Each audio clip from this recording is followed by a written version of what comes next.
Welcome back to the Crochet Crowd. So, my friends at yarnspirations.com. I've always had a stitch fascination for waves done in knit format because I've never been able to do it. I've always seen it on packages. It always looks amazing. And I'm like, how do they do it? So here we're going to be looking at the classic knit feather and fan blanket. And this is using Karen Spice Cakes. It's a really thick yarn. And here is an example of this Spice Cakes. And you can see how thick and wonderful it is. And it's knitting. You can really see the stitch work really popping out. So if you want to change the size of this, it's in multiples of 18 plus 6. So you can go 18, 18, 18. When you're happy with the width of it, then you just add 6 more. Now you should know that when you do that, the up and down motion, you have to factor that in because it'll make it shorter in time. And so I don't know what that would be in order to get to different sizes. So that's something that you'll have to figure out on your own. I'd rather be honest with you than you messaging me and me not answering those questions. So this particular pattern here has a repeating of just 4 rows that do it. And the 4 rows are really, really quite simple in the fact that the decrease and the increase is only happening on one of the rows. The rest of it is just a matter of keeping in check. You're also going to notice there's a garter stitch edge that is going on here. So that plus 6, there's 3 on this side, there's 3 on the opposite side to keep the balance. And so the 18 is actually within the wave itself. And that is quite amazing. So what I did, I came up with a little cheat sheet for myself. It's the only way that I can knit and keep in balance. And so I just marked the list off as I go. First one, row number 1 is just knitting across. Row number 2 is K3, so you knit 3, purl the rest of it, and the last 3 are K3. So knit 3, and number 3 is the one that has the increase and the decreasing to create the wave shape, and then number 4 is the knit. Okay, so because the 4th and the 1 here has the knit in a row, it creates the texture of the ridge, and that's what we're going to be doing today. So this is an easy level. I'm going to expect that you know how to cast on. If you don't know how to, we do have tutorials available on that. I'm going to do a long tail cast on. My particular sample was only 42, which is that multiple of 18 plus 6. And so that is something that you can decide for yourself. And you can see it turns out really quite lovely. This is a standard classic design. So even if you don't want to use this yarn and you want to use something else, as long as the needles match the yarn, you can pretty much decide that you want to do. Because you know the multiples now, you can change that width for anything. So if you want to make a baby size blanket with a different yarn, the stitch work is still the same. It's just going to be a different width. So maybe you want to make a swatch and see how it's going to go. And today we're going to get started. One thing I'm going to leave with you is that there is a stitch diagram here. I don't understand the stitch diagrams for knitting yet. I'm just learning how to knit for the first time, like seriously. So this is something that I'll figure out in time, but I'm not going to worry about that. I'm just going to concentrate on the actual instructions itself. I'll show a brief definition of what it is to cast on. You need a circular knitting needles with a 36-inch that is completely 36 inches long in order to hold this whole blanket. Here I'm just using a small sample. Mine's only 16 that you see. My knitting needles that I'm using here are not the same size. You'll need an 8mm size US 11 if you are matching the Spice Cakes, but as I mentioned in the introduction, if you're going to change your yarn to something else, just look at the ball band or look up the yarn online and get the recommendation that it would do.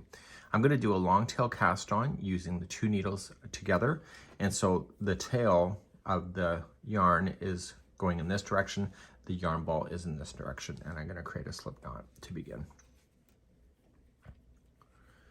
So this is a cast on with the 2 needles, and we do have a tutorial available on it that's in slow motion. So you're going to put it around the 2 needles, and you're going to pull on it and tighten it up a little bit. With your fingers, like a pinching, like a crab, I want you can put your hand down and just scoop up underneath and go like this, and grab the 2 tails like this and keep it open. Okay. Once you have this done, the knitting needles need to go through the palm here, collect, and you're going to just twist your hand and wrap it around. I'll show a few times. And then you're going to flick the thumb over and release, and then tighten everything back up. Okay, so you go in like a crab, split and hold the palm of your hand. Make sure both needles are inside there, wrap, and go around. I'll demonstrate 2 more times. So we're going to palm, wrap, and flick. Palm, wrap, and flick. Once you have enough of these in here, as you will have seen in the other tutorial if you wanted to see that, you're just going to pull out 1 needle and release, and then keep on going. The reason for it, see the extra space that it created? That's helpful for you not to have such tight beginnings of your knitting. And so when you start another batch, you're going to go around the 2 needles again, and then once you have enough on your needles, then you can just release what I just showed you, and then just carry on. So you either are going to cast on 150, which is the same as the multiple, or you can just cast on 18, 18, 18, and then add 6 to the end to stay in balance. And you can decide to do what you need to do. So I'll see you at the end of the cast on in a few seconds. So I now have my 42 stitches because I'm just doing a swatch with you, and the yarn that I have left over, I'm just going to snip it a little bit shorter. It's a little bit longer than what I wanted, but I've not been able to figure out exactly how much yardage I need for those tails. So what I would like to do now is to start and cast, and I've done now the cast on. My purpose of the tutorial now is that I'm going to take you through rows 1 through 4 mansplaining. So I'm going to over explain. I'm also going to get yourself set up. So we're going to want to use stitch markers, and these little round things are called stitch markers. We're going to want those. I found this is the only way for me to do it so that I don't go spastic in the sense that I might questioning my life. So the stitch markers you're going to need, and every 18 stitches we want to be able to put these stitch markers into play, and we're going to be doing that and setting ourselves up the very first row. We're going to go all the way through rows till 4, and then what is going to happen is that I'm going to refilm then rows 1 through 4 again, but without all the mansplaining, except for row number 3. That's the one that I'll walk you through as we go through. So in the second time around. So let's begin, and let's get our stitch markers ready. And these are just something you can find at a craft show. Just grab a handful. You don't need very many, but just grab some, and let's get started. Let's begin row number 1. Get your stitch markers ready, and we'll put those in a position as we go. So as I mentioned in the introduction, the first 3 stitches and the last 3 stitches are going to be a garter edge. So what I want you to do is begin to knit the first 3, okay? And we're gonna knit. So we count off, so we go 1, 2, and 3. Once you have that done, grab a stitch marker, I don't care what color, just slide it onto your needle, and therefore you will know that this is an indication that something's different. So now I want you to count and knit the next 18 in a row. That is the stitch multiple. So let's start and do the next 18. So we're going to say 1, 2,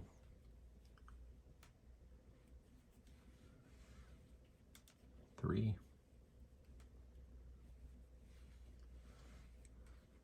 4,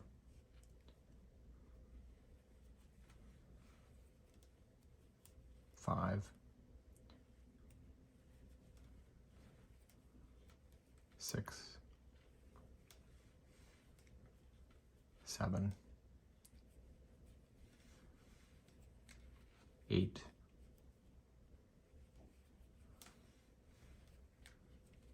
9,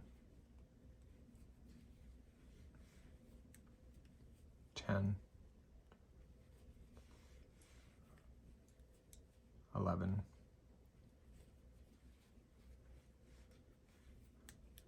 12, 13, 14,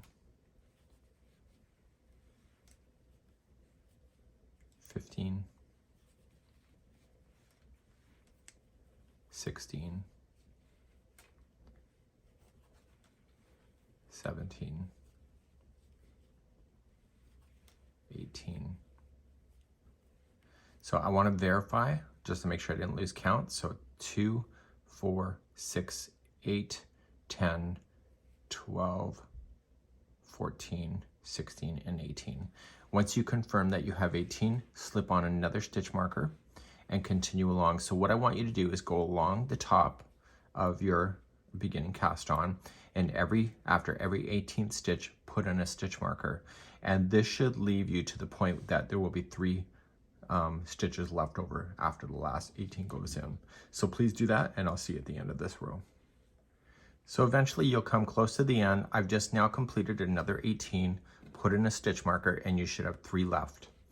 The 3 that are left, you're just going to do a knit stitch. So now your project has been labeled with the stitch markers to tell you where the stitching repeats are going to be. And this is so critical for row number 3. But we're going to get ourselves set up. And remember that the stitching markers are never part of the work itself. They're just resting around the needle so you can keep an eye on it. So what I need you to do is to grab your sheet that you're working with. Okay, so I'm just starting a new section here. So let me just cross this off, and I got number 1, check.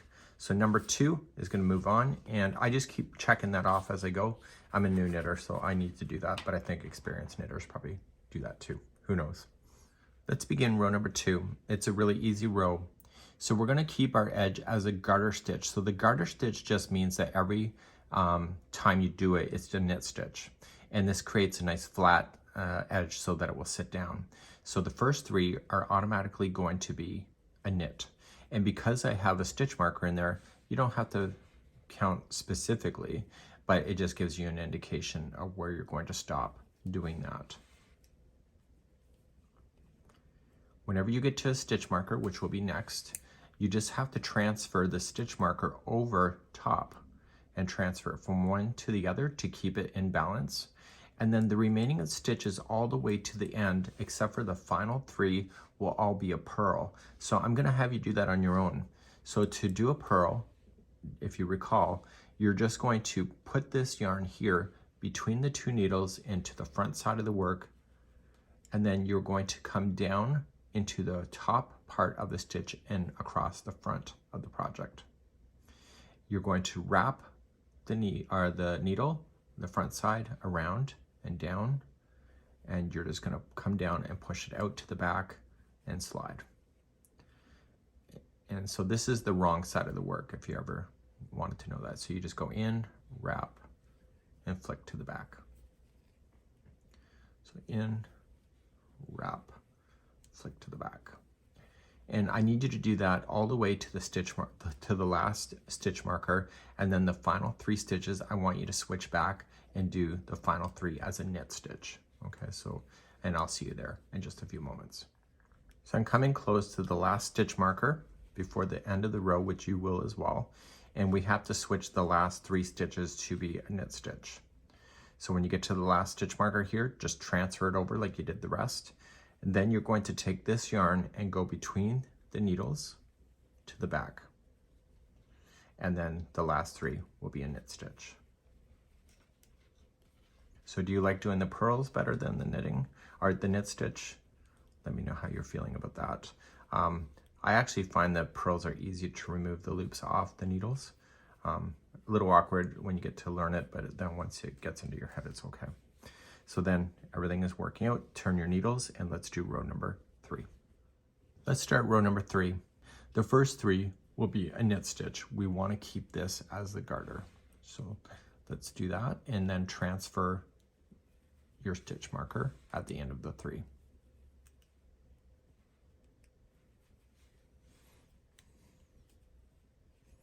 Okay, and then transfer, and let's do the wave. To begin to do the wave, we're going to do a K2 together, that's knit 2 together, and we're going to do that 3 times in a row.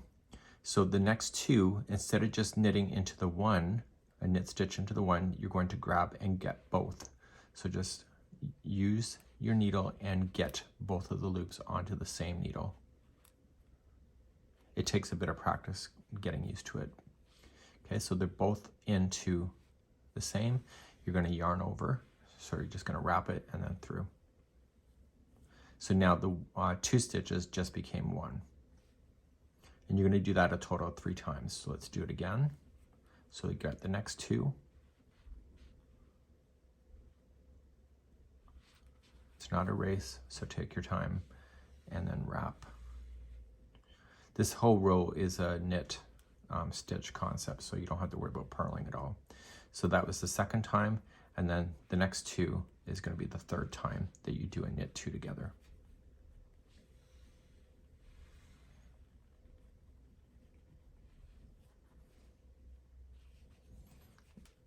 Okay, so there's your first 3 stitches that you have. Now we're going to do yarn over and then knit 1, and you're going to do it a total of 6 times altogether.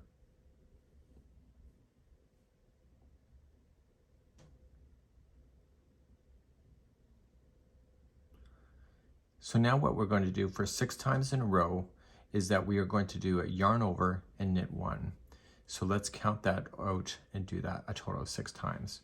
So to yarn over, you are going to take this strand here through the front as if you're going to do a purl, but take it back to the back and then knit 1.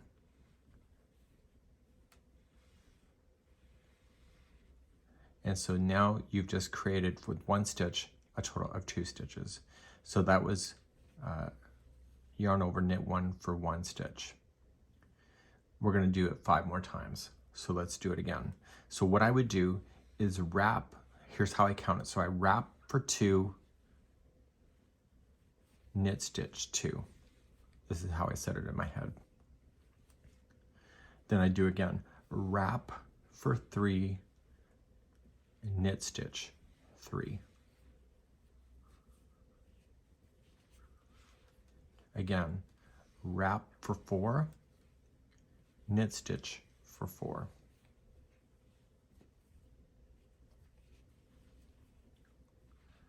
Wrap for 5, knit stitch for 5. Wrap for 6, knit stitch for 6. And so now that repeating is done.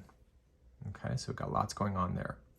So now we want to do a K2 together 3 times in a row.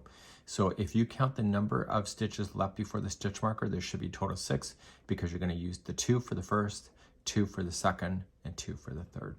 And then that whole stitch multiple of 18 is used up. So knit stitch the next 2 in a row, and there should only be 3 left before the stitch marker. So we have 1,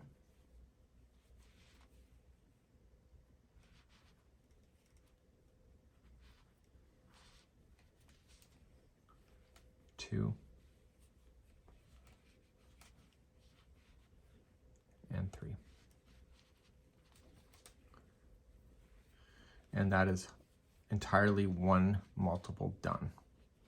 Okay, so transfer your needle and let's reset and do another section to your next stitch marker, and then you can do the rest on your own across. And you can reverse back to this point if you need to. So to start another multiple, the first 6 stitches will be used up as a 2 together for knitting. So you're going to put the next 2 together, and that's going to be the first time. So 1. The next 2 together will be number 2.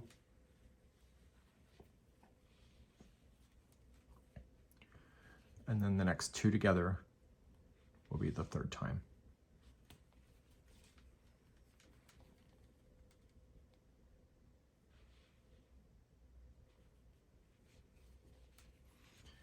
Then we have to do that yarning over section again with the knitting. So we have to do it a total of 6 times. So through the front, so wrap for 1, knit 1. Wrap for 2, knit 2.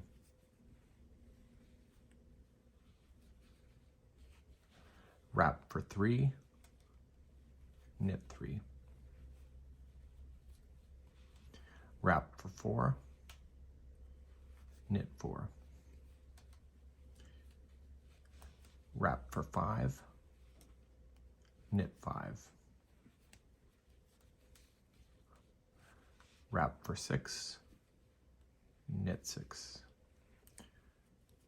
And this, if you're doing it right, there should be 6 stitches before you get to the next stitch marker after you've got the 6 in. So 2, 4, 6. So my counts are right. So do you see how these stitch markers play into play at this point?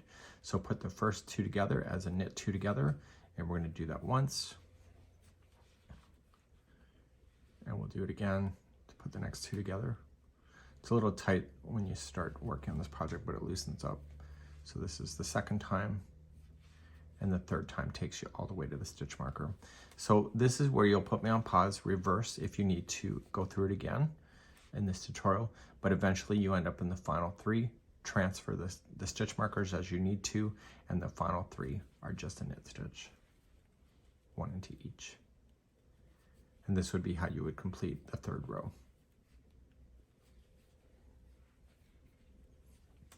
Okay, and then turn your work, and let's begin number 4.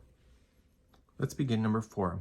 Number 4 is just a knit pattern. Okay, so it's just knitting, and you don't have to worry about counting anything. So you're just going to straight knit all the way across, move your stitch markers when you need to. And so this row is really quite simple. You're going to notice that the wave formation will start appearing on your knitting needles the more you grow this thing out. So once you get the first 3 done, transfer and continue to knit stitch all the way across, transferring your stitch markers as you go, and I'll see you at the end of this row. This is row number 4.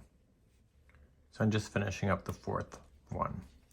So now we're going to turn our work, and we're going to begin another series without all the extra explanations. So let's begin row number 1.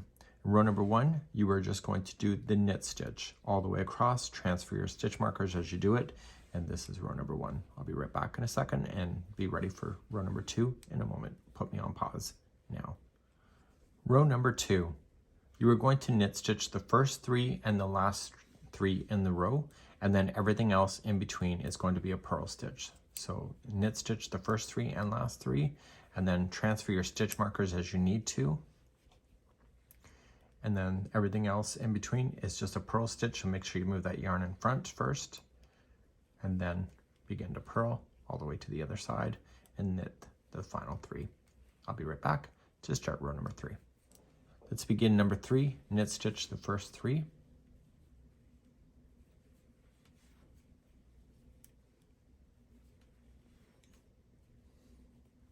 And then transfer, and let's get ready for a stitch repeat. Let's do the stitching repeat then for one section, and you're going to knit the first 2 together. You'll do that 3 times in a row. So we'll do once.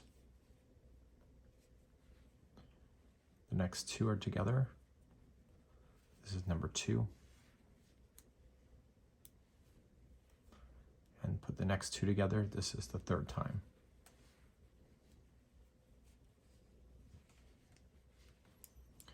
Now we're going to begin the 6 in a row. So wrap for 1, knit 1. Wrap for 2, knit 2. Wrap for 3, knit 3.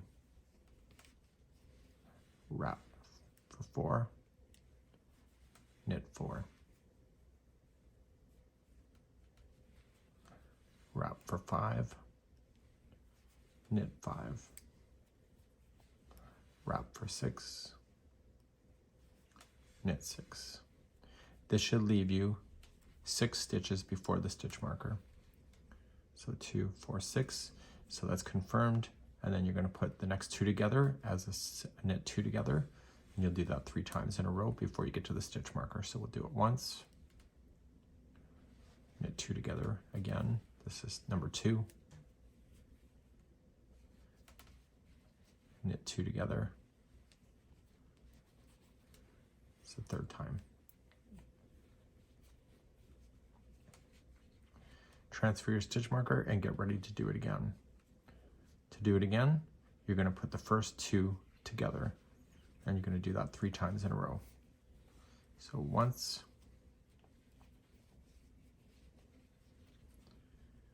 put the next 2 together. This is the 2nd time. Put the next 2 together. This is number 3. Now you're going to do those 6 stitches that we need. So we're going to wrap for 1, knit 1, wrap for 2, knit 2, wrap for 3, knit 3, wrap for 4, knit 4, wrap for 5, knit 5, wrap for 6, knit 6. And how many stitches should be left over before the stitch marker? Should be 6. So 2, 4, 6. So then those are going to be knit 2 together once, twice, or one time. Knit the next 2 together. This is number 2. And finally number 3. In the video description, you will have the information to go back, and I will have separated it out. So row 3, just look for row 3 stitch multiple, and then you can reverse back there. Once you're at the very end of this row, you just simply do the knit stitch for the final 3, and that will conclude number 3. I'll be right back in a moment. Finally, at number 4, you're going to knit the entire row number 4. And just transfer your stitch markers as you know it. This is exactly the same as row number 1. So please do row number 4, and then you can go back through the video chapters to cycle back and repeat rows number 1 through 4 all over again until the cows come home. And I'm going to talk about what row you should finish on before you do the final ending of the cast off, and I'll be back in a moment. So now you're going to repeat rows number 1 through 4 until the cows come home, or until you get sick of the project, or you're done. So once you're ready to fasten off, you need to repeat rows number 1 through 2 just one more time. So just do rows number 1 and 2, and then we're going to do the cast off in the knitwise. So right now I just finished row number 4. So off camera, I'm going to do rows number 1 and 2 on my own, and then I'm going to show you how to cast off when you're good and ready. When you're ready to finish, it's called casting off knitwise. And so we're going to cast off in a knitting formation. We're going to get rid of these stitch markers as we go. So you're going to start and knit the first one that you have. So knit and remove. You're going to do the next one and watch what we do. So you're going to knit and you're going to transfer over. So now you have 2 on this one. So see this tension here? This helps you preventing it from falling off the tip. And so you're going to take this needle and you're going to scoop up the first one. It takes a bit of practice. And then if you keep tension on the strand that's going to the yarn ball, you can pull on it so it doesn't want to pull off the needle. Okay, and transfer. So you'll do the next one. So you'll knit it first and then scoop under the first one here and scoop it right over top. It takes a bit of getting used to. Okay, and transfer. This is also called binding off. When you get to the stitch marker, let it fall off. Save it for another time. Knit and go in the first one. Sometimes I use my thumb and I push down to get more space, and then I come up over top and toss. One more time, and then you'll go across the row on your own. So just scoop and go. And so you're creating a nice finished edge, and I'll be right back in a moment. So eventually you'll come all the way across, you'll see your waving shape. You would have already seen the wave anyway, but because I'm such a small sample, that it takes a while to show that. So I want to use a little bit of a longer tail, and I'm on my last one, so I've already gone all the way to the last loop, and I want to feed that strand through the loop. You don't do it, you're going to unravel, and you are going to create some words that you probably were not capable of creating. Oh, who am I kidding? So we're going to do that. So I want you to favor the back of the project. You can clearly tell what is going to be the back and what's going to be the front on this thing. And so you can see the back is more neutral base, where the front has that texture. You're going to slap this through a tapestry needle. So any loose ends that you will have had, you want to put those through a tapestry needle to hide those in. The best way to hide in these loose ends is to split fibers. Just don't go between stitches, but when you slam in the needle, just make sure you kind of pull the plies apart as well. And you want to keep on going. Sorry about the barking. And you just want to come through. You want to go back through a second time, again splitting the plies, going through a slightly different path. Stay to the back of the project, so don't slam the needle through the front. I don't want to see it there. Okay, you don't want to see it there either, trust me. So you're going to go back through, and then finally third time is a charm. Again, another slightly different path, and you'll get used to doing this in time. Okay, and now once you get that done, you can just safely trim down your project. So you can really see the stitch work is going to be really quite lovely, and depending on the yarn you choose, it's going to be really showing up differently. So this here is the Karen Spice Cakes, so you can see it looks almost different even though it's the same thing, and I think it's a great idea, and I've always seen these in patterns and now I know how to do it. That's it. Have a good one.